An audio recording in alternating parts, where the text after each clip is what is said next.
Hello LIZZY ANJORIN. Kí la gbé kí lójú. tó ẹ̀yin èèyàn wa lórí ọ̀rọ̀ LIZZY ANJORIN àti olórí àṣírí ti bínú jáde o láti wá fèsì sí ọ̀rọ̀ tí LIZZY ANJORIN sọ lórí fídíò tí ó ṣe nípa ìjà tó wà láàrin LIZZY ANJORIN Ìyábọ̀ Òjó pẹ̀lú Fọlá Tinubu. Ẹ̀yin èèyàn wa, ǹjẹ́ ẹ ti ṣe tán láti gbọ́ ohun tí arábìnrin olórí àṣírí sọ nínú fídíò yìí? Ẹ̀yin èèyàn wa, ẹ wá nǹkan fìdílé kí ẹ gbọ́ ohun tí arábìnrin yìí sọ. Ṣé mo ṣépè fún ẹni mo wá fún ẹni? Anyway, mi lọ́lọ́ láti bẹ́ẹ̀ sọ. Ṣóorí kó tó di pé o máa bẹ́ kọ́kọ́ lọ máa bí àwọn tó bá wà lára òǹdí ẹ̀. Àwọn alágbára tó o bá gbójúlé. Lọ bí wọ́n kó ní pé báwo ni tèmi ṣe jẹ́ kó tó di pé o wá fún mi.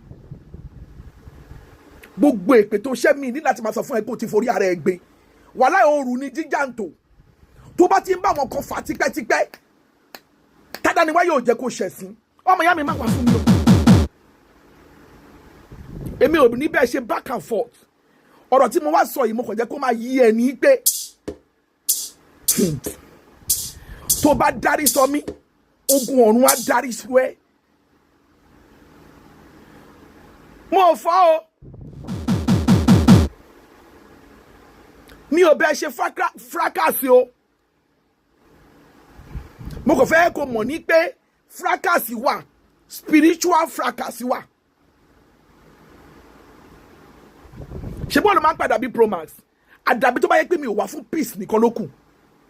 Ló ṣe pé tó yẹn fún orí ara ẹ tó máa forí ara ẹ gbé. Má lọ máa bẹ́ kó tó di pé o máa ṣáná sí loud yẹn kó tó di pé o máa ṣáná sí phone. Máa wojú. Ó get it. Àrígi ṣẹ́gi tó bá ṣẹ́gi ló kó ní orí ara ẹ ló fi ń gbé. Mo ti fárí orí ẹ gbé. The only thing mo máa sọ fún ẹ ní pé má sùn para o. Lọ bí wọ́n pé èpè tó ṣẹ́fẹ́ mi olórí àṣírí àti olódì àwọn ọmọ mi lánàá yẹn lọ bí wọ́n kọ́bàlì lọ bẹ́ẹ̀ wẹ̀ kúrò. Ó máa ṣe orí burúkú lójú pálí ni o. Ní ìbò ọ̀tún àbòsí. Ẹ̀yin dẹ̀dẹ̀ ń ṣí àmì tẹ́ ń táàgì mi. Ẹ táàgì mi sí jíwá gan, ẹ má táàgì mi sórí burúkú o. Ẹ má táàgì mi sórí burúkú. Fọlá gan tí mo ta sí àwọn ọ̀rọ̀ tí mo sọ jù ó tó dọ̀nà ṣé mo sọ jù ni. Ẹ má jà lọ. Má jà lọ. Nonsense and ingredients. Àgbàlagbà ability. Níbo bẹ́ẹ̀ náà ló rán kíní jáde nìyẹn tí. Anyway, mi ò ṣe lọ́rọ̀ yìí bá anybody sọ. Ìwọ gangan ni mo wá sọ fún. Ìpè kò máa wojú. Má máa tọ́. Wojú o. Èmi ò bá wọn ṣe fracas o. Tó bá wá fún mi gbogbo ogun ọ̀run á wá fún ẹ. Bó ṣe ṣiṣẹ́ wá fún mi lánàá yẹn náà wọ́n ti tẹ̀ bàṣẹ́ náà nú ẹ. Tó fẹ́ run ẹ.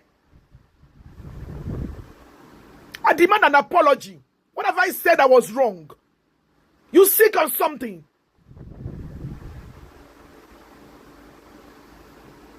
Kí ló dé? Ẹ̀rẹ̀jọ́ gún mi. Kí ni mo sọ?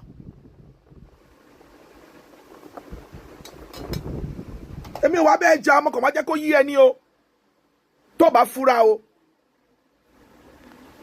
Ẹni tó ń gbé nínú mi pọ̀ ju ẹni tó ń gbé nínú ayé lọ confirm ní apá àti òṣì.